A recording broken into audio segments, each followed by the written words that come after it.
Just a quick after install review of the Can-Am Defender doors made by Rough Country.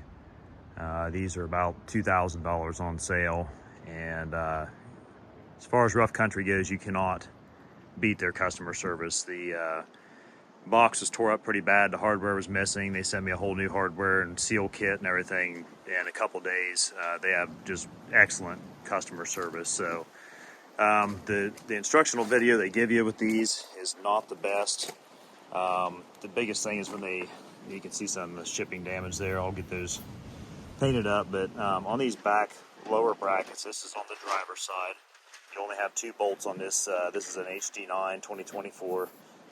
You'll only be using these 2 bolts on the back, but it doesn't really show which way this bracket goes. So this bottom bracket is actually has a little bit of a curve to it. So if you can see there, the weld goes towards the bed of the buggy. So you want that kind of rolling forward on the on both sides. So this, like I said, is the driver's side, so you want that rolling forward.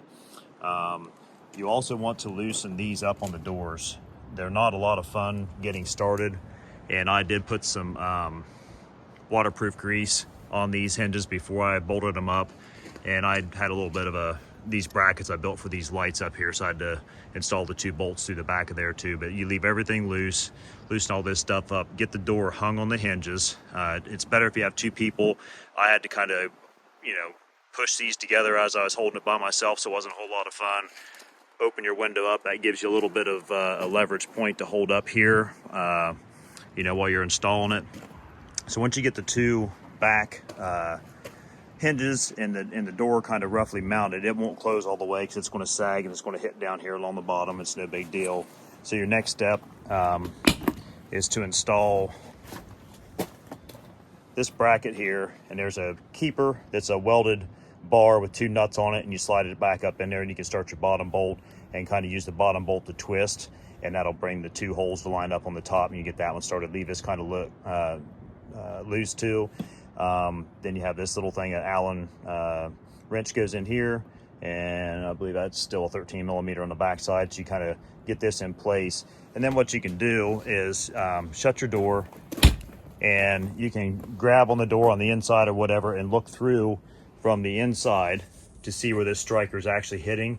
Pull up and down the door, whatever you need to do to get that kind of lined up, and actually get the door closed. And once the door is closed, you're going to check your seal all the way around to make sure it's far enough forward, that there's no air gap up along here, same along the bottom. Just kind of make sure that the fit is good. And you also have some play in and out this way on the top of your door. So if you want to make sure the door naturally, while it's loosened up, is going to want to fall out this way. So you want to kind of get up in the bed and kind of pull this in so your seal is smashed up against the top so water doesn't run in here. Tighten these 2 bolts down. Then you can start snugging stuff up and seeing how things fit. So then you're going to come back to your striker post. If everything fits good, you're going to come back to your striker post and tighten this up and these 2 up. Make sure everything fits and closes. Go over it several times. It has plenty of adjustment, up, down, left, right, whatever you need to do.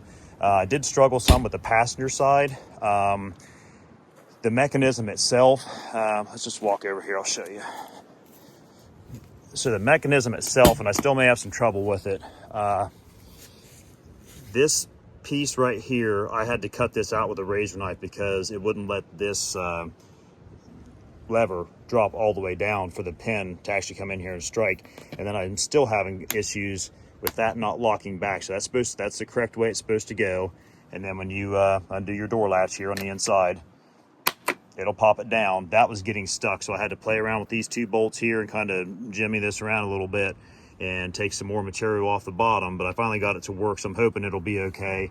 I really haven't taken this out and rode it yet, but the windows seem really nice. I'm going to definitely trim up the brush and limbs along my trails, but they have a nice little latching mechanism on here. You just pull out, slide open. So those seem to be pretty stout, but I'm not sure how scratch resistant they'll be. Most Rough Country stuff is pretty good as far as being scratch resistant. And something I forgot to mention too, before you even start, your original grab bars that come in here, you got to unbolt those.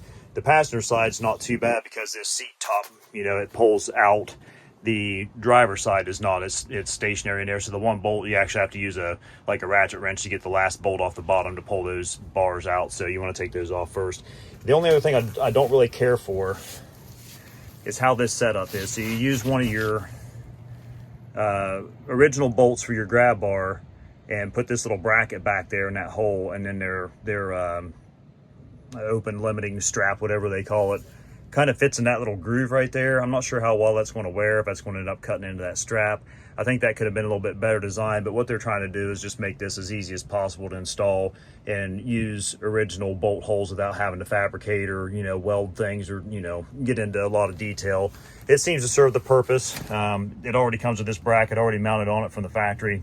So all you have to do is mount the lower bracket, and this strap just kind of slides over. A couple little hooks right there. So not bad. For the money, I mean, Can-Am doors are $5,800 for $2,000.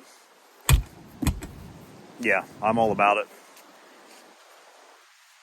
So far, so good. We'll do another video once I take them out and beat them around a little bit and see how much they shift or move or whatever, and make sure they shut tight and all that good stuff. But definitely better than cold air and leaves and dirt and all that crap getting in your cab.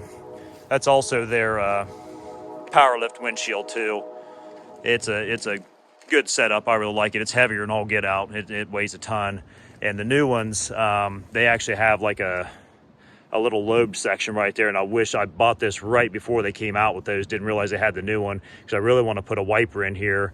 And if I mount a wiper, it's going to be right in the center of that. If you center it, it's going to be in the center of that, where that hole is, and that bolt goes through there. And I think the wiper blade is going to want to come clear up onto the metal, because most of those will come clear up flush with the wiper motor. So I got to play around with that a little bit. But with that lobed spot in the new ones, you can actually drill your wiper through here, and the wiper, if it comes up, it's still going to be hitting glass, if that makes sense. But all in all, happy with Rough Country's customer service.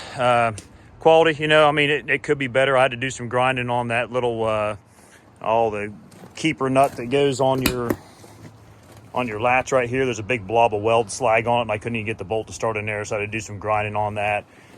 You know, fit and finish isn't the best. Could be worse, I guess. They don't seem to rattle or anything. I did take it out once I got the passenger side bolted up, and it seemed to be, you know, tight and quiet and all that good stuff, and I haven't taken it out since I put it on here. But it is little stuff, just not a lot of attention to detail with fit and finish, but you know, a little bit of spray balm, and I think she'll be good to go. But that's my original review. So we'll come back after I run her for a little bit and do another one, but I wouldn't hesitate to buy them.